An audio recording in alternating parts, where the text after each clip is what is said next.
because I knew I was going to retire, and I had a big thing about retiring within my own control, sort of on my own terms. It was actually really nice last year, sort of just sitting back and enjoying being on a train with the lads, like knowing it's going to come to an end. Yeah. And just sort of drinking it in, because I think there's a lot of people who their career will end and they won't have any control over that. It'll be an injury or something that forces them out. And it's just really nice to sort of take stock and just think, actually, this is brilliant. And, what a bunch of idiots we are. It's just like, everyone's naked on a Virgin train on the way back from Darlington.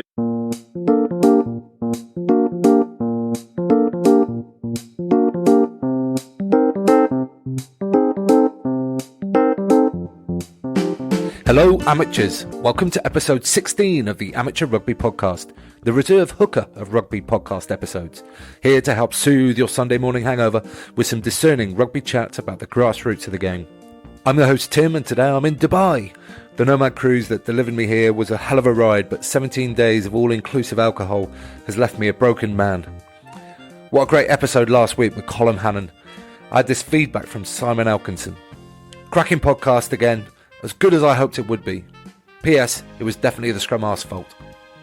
If you want to know what Elko was referring to, make sure you go back and give Colm's episode a listen. But my guest this week is Geoff Griffiths. Geoff and I met playing for Esher Rugby Club, which was one of 4 championship clubs that he represented. Geoff was a powerful three-quarter and played a lot of sevens too. This interview was recorded in September of 2019, and we chatted through Geoff's career, and he shared his thoughts on the player pathways, the National One sweet spot, and some interesting facts about Graham Dawe. He was due to be episode 17, but I brought him forward to this episode, number 16. Make sure to listen to the end to find out why. So with all that in mind, please welcome Geoff Griffiths. Geoff Griffiths, welcome to the Amateur Rugby Podcast. Thank you very much, Tim. We are here in Old Street in East London, and do you want to just describe the location for the listeners? Just give them a little heads up. Yeah, so Built Visible, company I run, just north of the Old Street roundabout in a WeWork.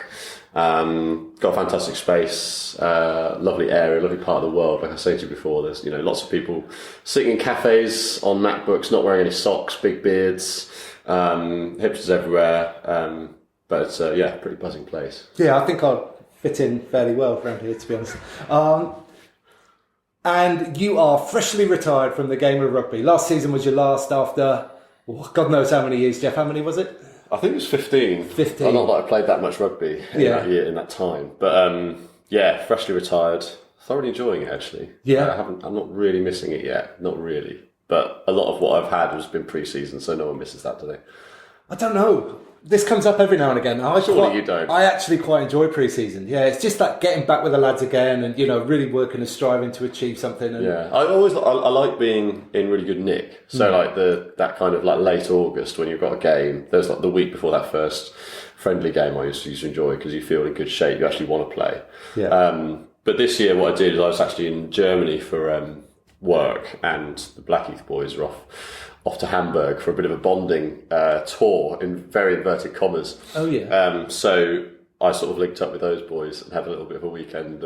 So you had the best part of pre-season? I did. Without any other words? I did. Some of the young boys were a bit confused as to why there's this old goat turning up who's, it was great. It was absolutely great. So I sort of missed that, I guess.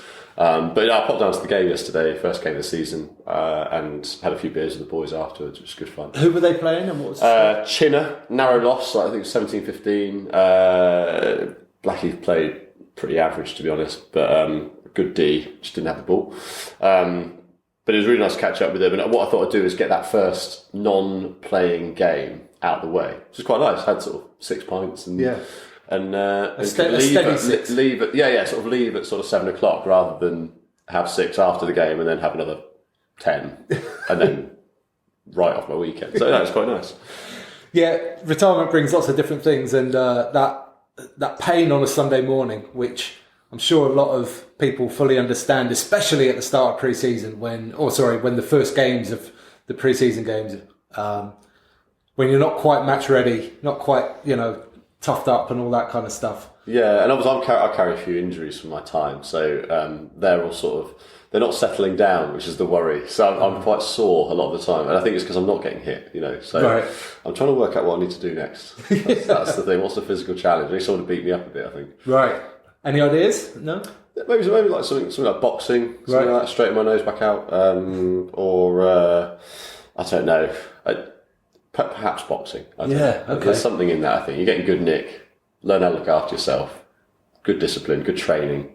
There's a few sort of bits and pieces in there that I think would be a bit me. Yeah, okay, fair enough. So let's just go back to the beginning a little bit, and I just want to know a little bit your rough career sort of timeline, like which clubs have you played at, where did you start off, and how do you enjoy it? Yeah, so I had quite a bit, not, I don't know if I was a journeyman as such, but I had a few clubs. So started playing in what used to be National 1, which is now the Championship, when I was 18 for Bedford, and decided to go to university, played for Rotherham while I was there. After I graduated, it was sort of middle of the recession, credit crunch and everything, and got offered a gig down in Plymouth to go full-time, which was great fun and very timely given that, a lot of my friends sort of moved back home, couldn't get jobs. Did a couple of years there, and really it was that, I think that was sort of the make or break. It was like, am I going to do anything with this? Am I going to be good enough to play perhaps sevens, or am I going to be good enough to, go to the Prem? And reality was, well, probably wasn't. And I got a few injuries, and that sort of led to the decision to move to London and try and balance the two. At which point I went to Esher, obviously where we met. Indeed. Just that sort of introduced me to the idea of playing part-time and trying to start a career in London. So, did a couple of years there. Esher went down. I needed a bit of a change. I wasn't particularly getting on brilliantly with the club, and Mike Friday was at Blackheath. I knew him very well. The captain at the time, Tom Basin, his dad is like friends with my dad, and knew that I was this free agent. It's all very sort of inbred, and then and that was it. And I did 7 years and sort of balanced rugby and work, and I had an amazing time. So, yeah. I was actually thinking back to our time at Esher, and I struggle to remember a game when we were actually on the pitch at the same time. There might have been one or two, but it wasn't a lot. Yeah, it was quite a frustrating time, I think, for me. I don't. But we must have been sort of. I was on the bench quite a lot. I can't think of any sort of stand-up moments. I don't remember us linking up in some kind of, magical move that resulted in 7 points or whatever. But no, and that does often happen with me. So. That's the thing. I must be one of a rare breed. But no, I do remember. I remember your tackling. That's just this is gold, Geoff, right? Because on the podcast so far, I've happily told stories about my bad tackling where people have bumped me off. So maybe, Geoff, if you'd like to redress the balance somewhat. Oh, absolutely. No, I used to sit in the backfield and just watch you chop boys, just absolutely chop them, very very low. Very, very hard. I think with your head. Yeah, mostly with my head. And it was a thing of beauty to watch from sort of 30 yards away. So, I have nothing but good memories of that. Good stuff. But you enjoyed your time at Blackheath a lot more by the sounds of it. What were some of the highlights from playing there? I think it was, just the whole thing, like any rugby club, you've got politics, you've got boys coming and going, but there's that kind of, there's that strain that runs through it, and often it's sort of, it'd be like the physios or, like the physio room, which obviously I'm very used to. Yeah. Or just, the boys that stick around and like those friendships you make. I was talking to someone the other day actually, where I was sort of talking about because I knew I was going to retire, and I had a big thing about retiring, within my own control, sort of on my own terms. It was actually really nice last year, sort of just sitting back and enjoying being on a train with the lads, like knowing it's going to come to an end. Yeah. And just sort of drinking it in, because I think there's a lot of people who their career will end and they won't have any control over that. It'll be an injury or something that forces them out. And it's just really nice to sort of take stock and just think, actually, this is brilliant. And, what a bunch of idiots we are. It's just like, everyone's naked on a Virgin train on the way back from Darlington, it's just ridiculous. That still goes on at Blackheath, does it? Oh, 100%, yeah. Good.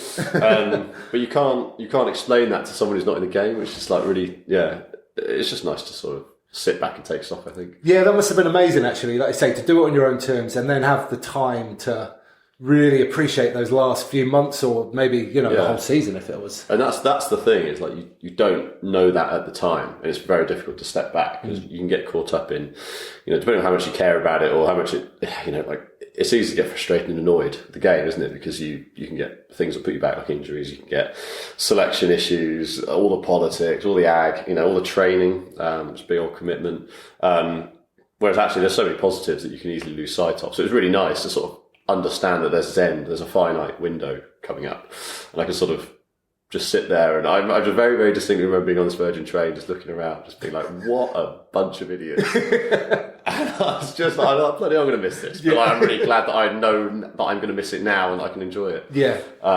So yeah, but it's just an amazing club, and even going down yesterday, it was just like going back and seeing old friends, and some of the boys are still playing. I played with, I just think it's an amazing place. Amazing place. I definitely enjoyed my time there as well, and it was. I left, but it was on good terms, really. Yeah. So you mentioned previously the Sevens circuit a little bit, and you played a lot of Sevens, right? I did. Yeah. So just to sort of explain to me what's great about the Sevens circuit and the things that you picked up from that.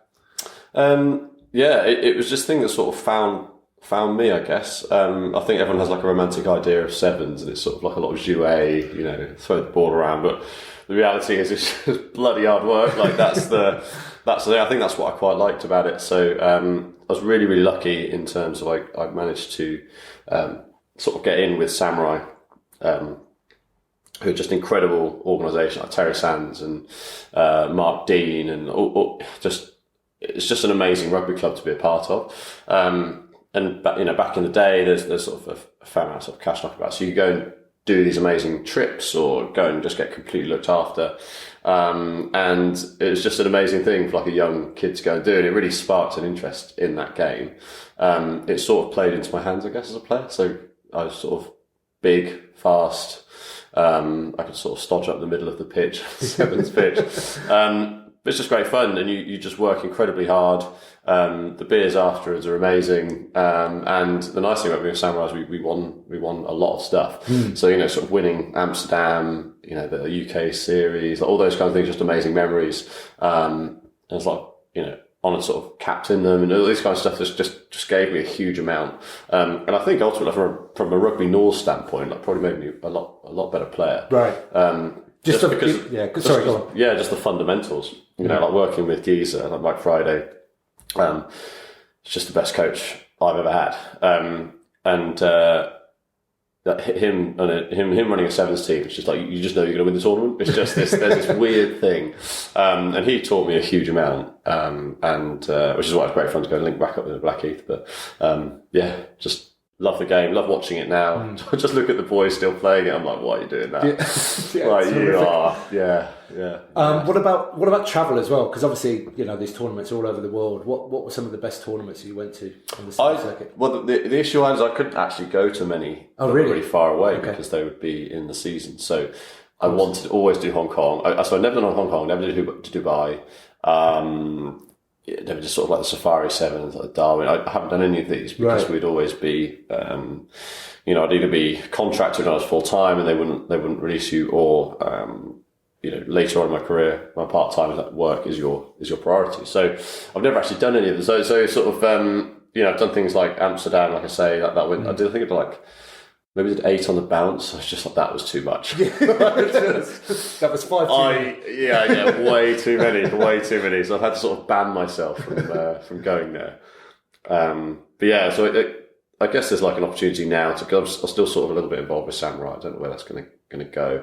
But maybe there's an opportunity to do some stuff there and go and experience one of these. Some coaching or team manager? I think I think they're interested in getting me on the management side. So Mark Dean, I don't know if you know Dino. I don't know. Dino. He's very keen to sort of have me come in and do some management stuff. But that's the dream, isn't it? Going on Sevens trips and not having to do any of the hard work or playing and stuff like that. Just sink pints. Yeah. Sink pints and make sure sort of people are in the right place. Do some admin. Bit of admin. Yeah. Bit of this, that and the other. If you need an assistant, mate.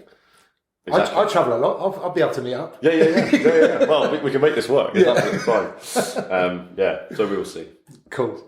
Okay, so let's go back to kind of Blackheath area and this whole idea of work-life balance. From because there's obviously this huge difference between being an elite player at the top of the Premiership and a complete amateur. But there's this massive grey area in the middle, and that's kind of what I'm most interested in diving into and finding out how it works and what the best things are for players, really. Yeah, because I experienced the Championship and in its sort of formative years as well, where it was sort of sold as this sort of great hope, I guess, of like this bridge, and then sort of experiencing what actually happened. It is really, really interesting. Every time, every time we'd get like loan players come over at Blackheath, I'd sort of make sure I got them on the bus on the way home on the train, just really demotivate them. Just say like, look, just give it up. Like there's no, you've come from a Championship club, but like, come on, like you need to think about your life and where the right balance is. And like for me, part of why I ended being in Plymouth with me full time was I was just like that. I don't see what the long term value is here. Sort of mid-20s, not earning a lot of money. I think ultimately, the RFU don't take it seriously enough. So things like, obviously it's a money game that varies massively between clubs, depending on what their backers are. The RFU are not funding it properly. So there's just that base investment to make it work. And that means that things suffer like player welfare. Like the product is, I don't know, when I was playing, it was pretty stodgy. I haven't been to a Championship game for years. But it used to just be about defence. It's part of what broke me, I think. Huge packs as well, aren't they, in the Championship generally? Just massive and not particularly skillful. So, yeah, it's just a war of attrition, basically. And I don't think they're investing in it seriously enough. So, I found this level at National 1 where I could play a version of the game that was less physically demanding, although obviously that's on the way up. But at the time, much less physically demanding, train a couple of nights a week, play on a Saturday. Great bunch of boys, and it was really good for balance. It gives me something away from work, where I could go for sort of 2 hours a night and just completely switch off from work, which would conversely make me better at my job when I was in work, right?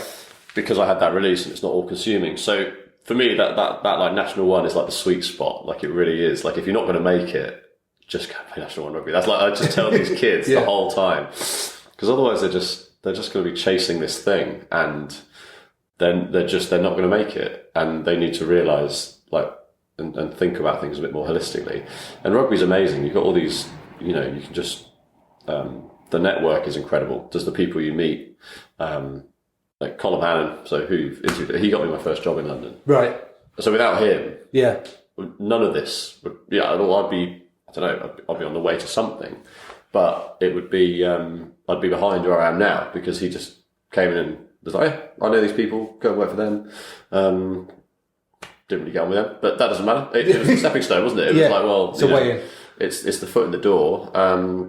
That's what got me into digital, and that's how that happened. So I think there's so many other things in rugby than playing rugby. And the problem is if all you do is rugby, then you don't really access these other things because you don't have the headspace. You don't have that kind of 10,000 foot view of, well, actually, what am I going to do afterwards? Who do I need to know? Who can I go and meet? Whereas that National 1 just forces you to do it. Yeah. But then even then, we see like there are some clubs throwing really big cash around in National 1. It's just madness. Yeah. It's like completely unsustainable. Yeah, certainly. I mean, maybe sometime in the future, but a long, long way in the future. Certainly not now. Yeah. So in terms of, because one of the other issues is that these lads are kind of shooting for the top, and then if they don't make it, they don't sort of play again sometimes. They sort of try their best to make it, and if they fail, then they're out of the game and gone. Yeah. So how do you think we can sort of keep some of these younger guys still playing, but even if they don't, make it at the elite level?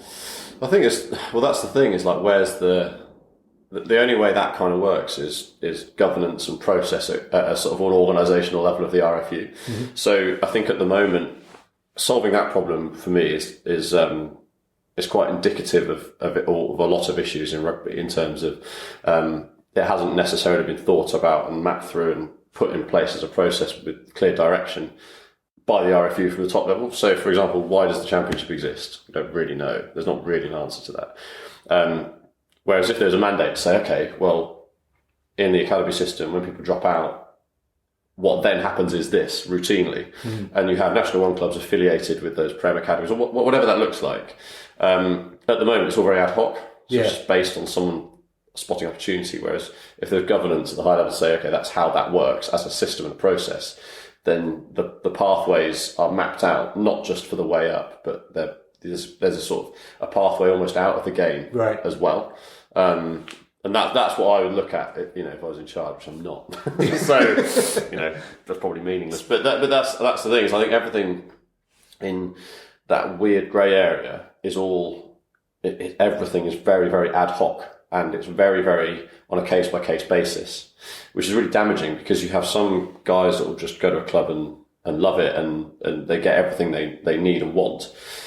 And that same club in 3 years later, because of financial things, might not be able to offer anything like that to the next set of players that are coming through. And that's then replicated across all the clubs in the country. And it's just a big old mess. So yeah, that's the interesting thing, is like, how does that scale? Like, how does that become a system and a process? Because elite player pathways and all that kind of stuff, that's really nicely mapped out going up. Yeah. But there's nothing really about how it happens to come back down, which is let's be honest, that's the inevitability. So yeah, for the vast majority. Yeah, exactly. Yeah. So not everyone's going to always make it. I don't know. Does that make sense? What do you think? I don't know. I look at the kind of Southern Hemisphere model in terms of, you play for your Super Rugby franchise, and if you don't make that, then you'll go back down and play for, I can't remember what it's called now, but like your region, NPC. So, NPC level. And then you've got the junior clubs underneath that as well. So it's kind of very hierarchical, and it's similar to kind of what you just described, I think. Yeah, well, they've got a clear route up, and they know what the route back down is. Whereas at the moment, we used to get some, at Blackheath, you'd get like academy boys coming in, like age 20, never really played men's rugby. And there was this amazing, really interesting split between the boys that you could see are going to be absolutely fine. And I don't mean from a rugby standpoint, I just mean personally. Okay. And sort of in life. And the guys that weren't, because the guys that weren't, rugby was everything. So they would come to Blackheath like us, a bunch of jokers running around on a Thursday, dropping the ball everywhere. And they're just, you could see that they found this quite frustrating, and they're a bit too big time for it, and their attitude was slightly off. And then the guys that would come in and just really buy into it, and like just get steaming on the train back, and like just good lads. And I'm still in touch with them now. Like you just knew who were gonna. They looked at it for what it is, and had a bit more perspective on it. And you know that for them it isn't necessarily the be all and end all, and that they're thinking. But again, that's reliant on. That's just luck. There's no control. There's no system in place. That's just, well, actually, this guy's a bit more, I don't know, like high level thinking, or a bit more mentally robust, or whatever it is, than this guy. So it's completely uncontrollable, which is, Yeah, I mean, there's no right or wrong on this point, I guess, but it is nice to see some of those young lads coming through and enjoying all the social side of rugby as well. Just embracing the ridiculousness. Yeah. I think that's the thing, is like, no rugby club is well run. Like that is I don't even think at the elite level really. There's not really. I just look at it. I just think some of the things we see, just talk about those, could be ridiculous. So the people that sort of buy into that and don't take it too seriously, they're typically the ones that are going to be fine, and actually, probably more successful. Let's jump back a little bit now to the way rugby clubs are run. You're at Plymouth. I'd love to hear some stories about Graham Dawe. Because I've heard a few down the years about some of the things he used to get up to when he's running that place. Yeah, there's lots of sort of legendary stories about him. Like, I love Graham. He's like a very good friend of mine, actually. So I have nothing but time for him, but he's he's an absolutely fascinating character. I'm trying to think what he's. I mean, there's all like the legendary stories of him sort of getting the fire brigade in to sort of water the pitch. Before I think it was before someone came. I don't know who it was who came down. Probably played quite an expansive game, right? And he'd get the fire brigade down and move all the sidelines in about 5 meters, and just make it an absolute slugfest to sort of suit the game. There's all sorts of stuff like that. There's, like he single-handedly built one of the stands there. There was this stand that used to be at the north end of the ground, and that I think he pretty much single-handedly built it. Amazing. But there's all sorts of rumours that go around and this kind of stuff. But I mean, the thing he's most known for is his hands. Like that's the best thing. Oh, go on. And he's on a competing podcast to yours, Tim. The House of Rugby made an appearance on that. I don't think I'm competing with them. Let's be honest. But in so much as I think they were doing an MMA 15, and he was mentioning it just because he's obviously absolute nails. Yeah. And he's just got these huge hands. They're just remarkable. But I'm trying to think of a good. I heard one story that he wasn't happy with the drainage on the pitch, so he went down the beach and got a load of sand himself. Oh yeah. That was normal. That was regular. Pretty much part of the course. Yeah. Full of shells and this, that, and the other. Yeah. Driftwood. Yeah, just whatever we could find, really. He sort of he'd always make do. I think there was a point at which the cash ran out at Plymouth, and his tactics for managing the place had sort of changed drastically. But no, he's just an excellent bloke. You'll never meet anyone like him. And I've got a hell of a lot of time for him. And he was great with me. Like, really sort of believed in me. Sort of was something I hadn't really had before. We have a lot of good memories. So I like to catch up with him every now and again, like if I get down that way or if he's up in London. Yeah. Sort of grab a bit. He was amazing. Like, he played on till in his 50s? He did. There was some kind of bet he had. Right. I think it was for quite a lot of cash. I don't really know. Again, this is like a rumour and a story. I've known the guy for years. I don't know whether it's true or not. And this is like all of the stuff is just a mystery around him. It's like the myth. He's just a man. Yeah, the man, the myth, the legend. But he played when I was there. I watched him play over the age of 50 for Plymouth, which I think was what the bet was. And I was unsurprisingly injured at the time, and I was in the stand watching him, and Mike McDonald, the Leeds prop, just absolutely folded him up. And the noise he made, I was sitting with, I think I was sitting near like Liz and the kids and his wife, and I was like, this isn't actually very funny. Like, the bloke's 50 years old, and there's this US international who's just melted him. The noise he was making was like not good. Yeah. I think that was the last time he played. I actually played with him once. I played for an invitational side called Public School Wanderers. Right. And we played against Penzance and Newlyn, excuse me, before they became Cornish Pirates. And we were on the same team. He played blindside, I think, that day. And the crowd just shouted at him the entire day. It was like there was nobody else playing. Yeah. It was just all shouting at him. Yeah. That's what he has. That he is that character. He is that character. One of my favourite ones was Moose, James Waterhouse, like good, my best mate. We were playing a game of touch up in Plymouth, and he'd done something like just given Dawsey a bit of shit in the game or something. Like it just, and Dawsey used to always like join in with training, and he would. I think like Moose was just they were getting into each other a little bit.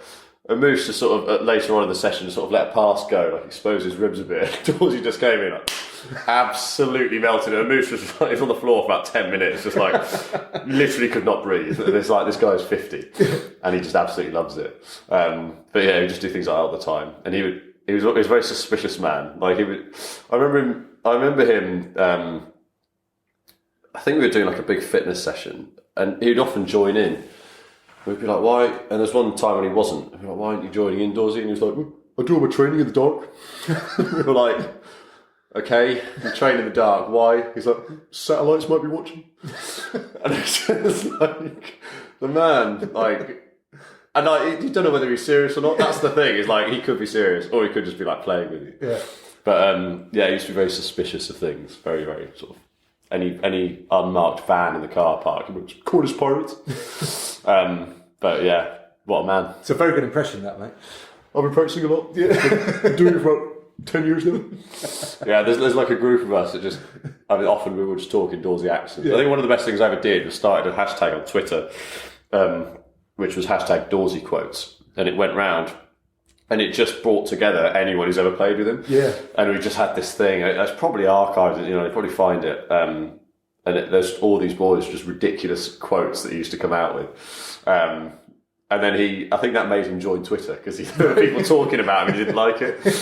Got to get involved. Yeah, even more suspicious. Yeah, exactly. But yeah, no, he's a great bloke. Cool. Okay, so let's. We talked a little bit about work-life balance. So, what is the work life for you now, Geoff? What are you up to? What are you into? Yeah, so I'm the managing director of a digital agency. So, sort of I guess I've fallen on my feet a little bit, but I've certainly got a lot of rugby to help me try and do it. So that was one of the lovely things about, I could still play rugby at a half decent level, get a bit of pocket money for it, whatever. But at the same time, sort of build a career, and that's that little sweet spot, even for the young guys, is that you can build a career on one hand, and on the other hand, you can sort of help finance, whatever pace of development that career comes at. So yeah, I sort of, let's say Colin Hannon got me a job in London, so I used the Rugby Network. Well, I went to another agency, did a couple of years there, and then I thought, actually, I want to go to a really small one and sort of grow with it. And it's just worked out really well. I came and joined Built Visible about 7 years ago. Right. And yeah, just one thing led to another, and 3 and a half, 4 years ago, the founder sort of said, actually, I don't really want to be doing this anymore. What do you fancy? Do you fancy taking it on? And I thought, well, yeah, fine. And here we are. Yeah. Here we are. So just celebrating our 10-year anniversary as a business. About 50 of us, which is growing. It's quite stressful. But it's amazing. It's just an amazing group of people. And that's, in terms of what we actually do, we're basically a consultancy and an agency, and people buy our time. So we don't really have any assets. And the way I look at it is very simplistic, is that all that we actually have is our people. So in that regard, it's quite like a rugby club. Right. Because you have these talented people who have sort of, they're just amazing at what they do. They love coming to work. They love getting on with each other. And they sort of always have each other's backs. There's always sort of parallels. So yeah, we put a lot of focus on that. And I think I learned loads through rugby around what I didn't want in terms of management. Right. Because I think rugby is like a classic closed loop where you don't necessarily make management decisions based on who's a good manager. It's just who used to play for the club and is a good lad. And wants to do it. Yeah. Who wants this turd on a plate? So I think I learned a lot about what I didn't want from a management standpoint. This really has sort of shaped my management ethos quite considerably. Yeah, like I said, it's a very much a people-first business, because without the people, we don't have anything. So we have to sort of approach it in that way. But it's fantastic. There are sort of the elements of like the rugby club sort of come into it. We had our internal sort of 10-year party on Thursday, and there was a challenge. There's like a treasure hunt we ran, or whatever, and 2 teams drew, and the way we decided who won was a boat race. So there's like the really like tangible things you can get out of it as well. Very direct translation. That. Yeah, it is. It's a very literal sort of interpretation of the rugby club culture. But I've definitely got loads out of rugby. That's given me, I think, tools to work with a large group of people and try and sort of align them behind a vision and try and deliver it. And I think like rugby is like you never play the perfect game of rugby, right? So with management, it's the same. I make mistakes every single day. I'm not the finished article, I need the team around me to help me do it.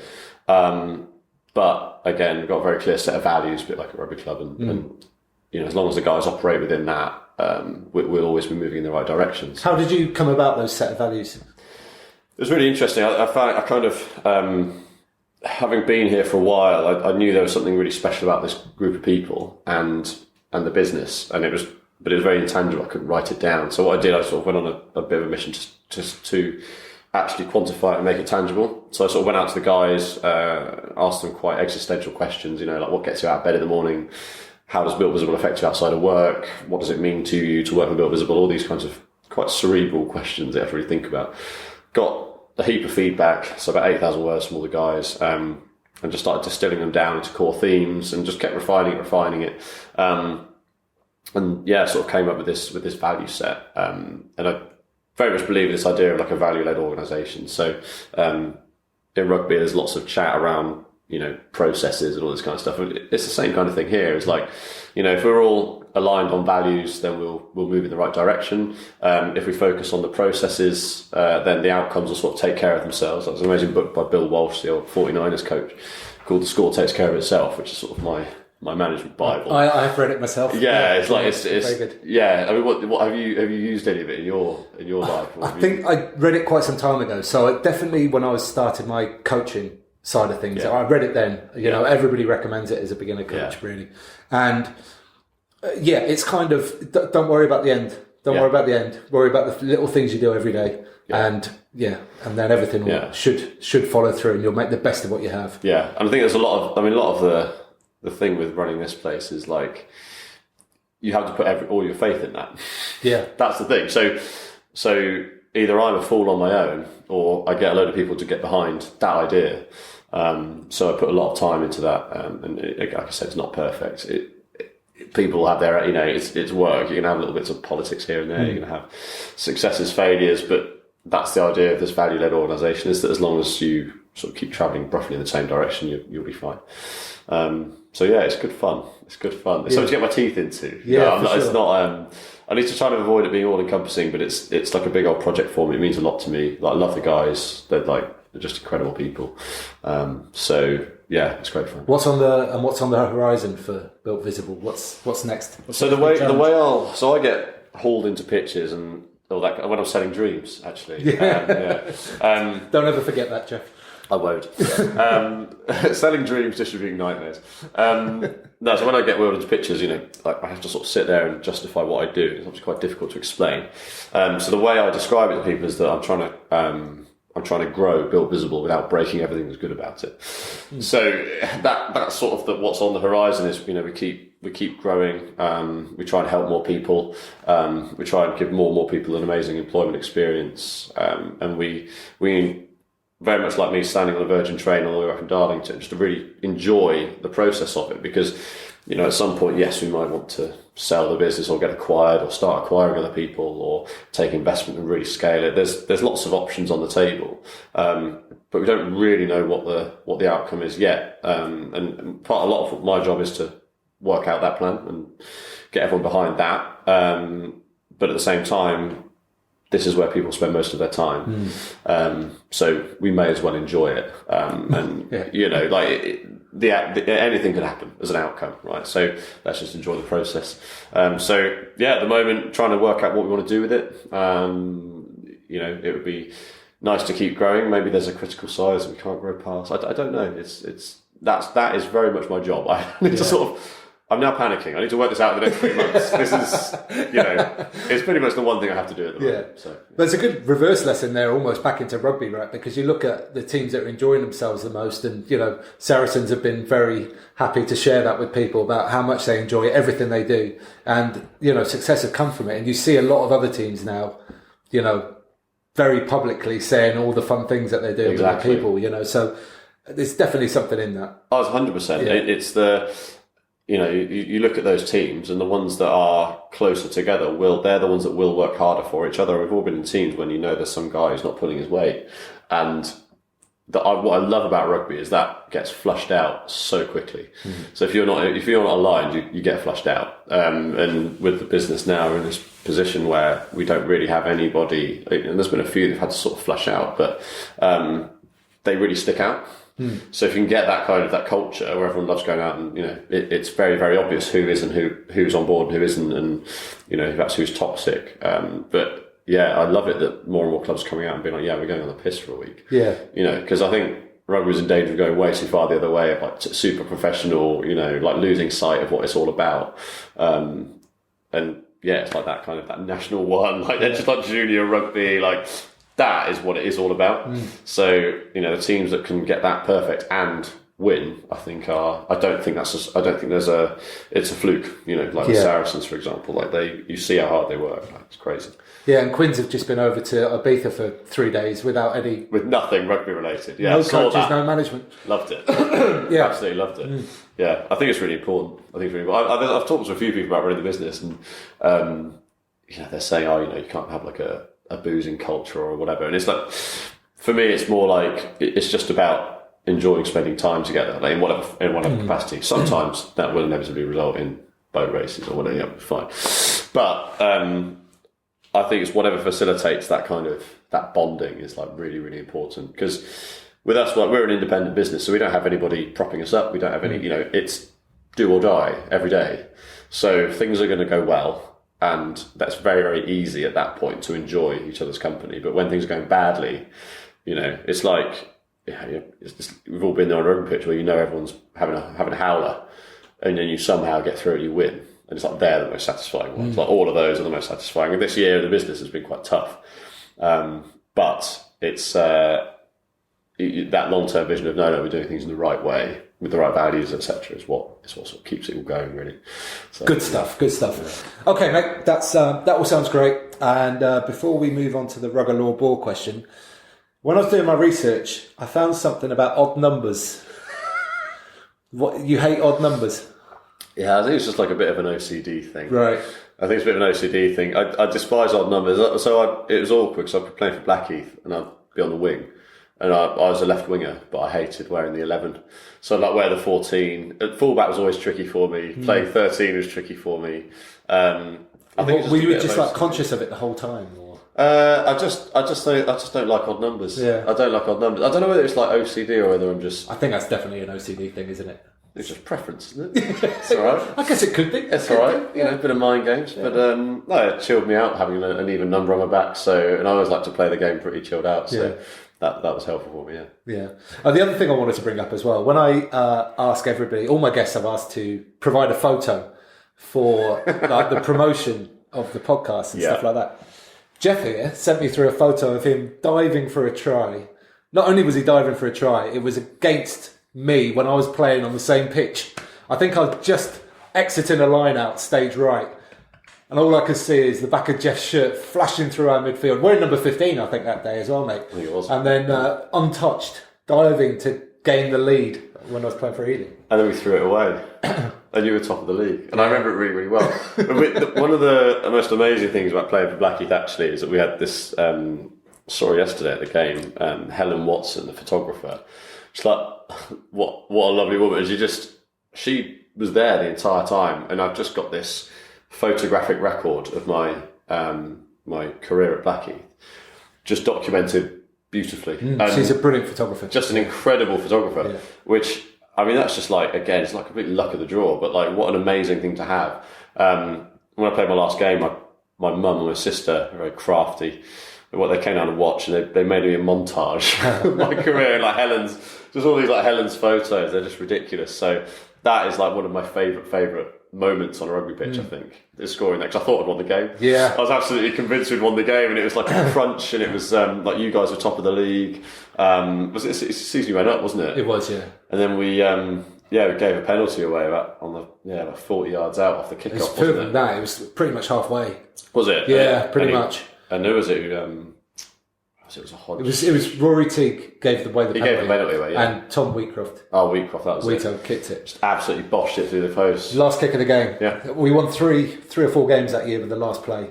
Yeah. And it was an exciting season. And that game in particular, it ended up 30-something, didn't it? I can't remember. 30. Yeah, we left our defences at home. Yeah. But it was just an amazing game. And I remember going over and like, because I've got the video of it as well, and like it was just an amazing moment. Because I think I scored one in the first half. Yeah, and I'd absolutely. And there were two moves, and we had practiced them religiously, and like, and I was just happened to be on the end of both of them, and I just remember going through, and because it's an Ealing game, so there's loads of supporters over at the Rec. Yeah.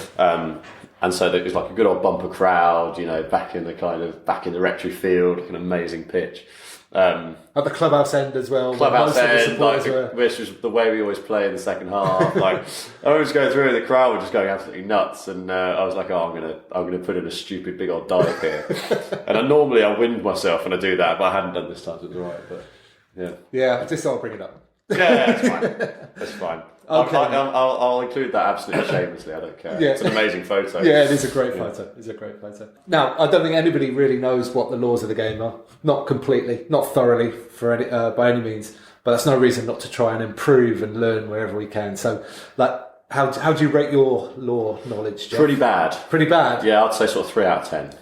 That's good, because I think I've given you a relatively easy question without raising the pressure too much. It's time to find out, Geoff Griffiths, if you are a rugger law bore. Sir, are you sure that's correct? Okay, Geoff, here is your question.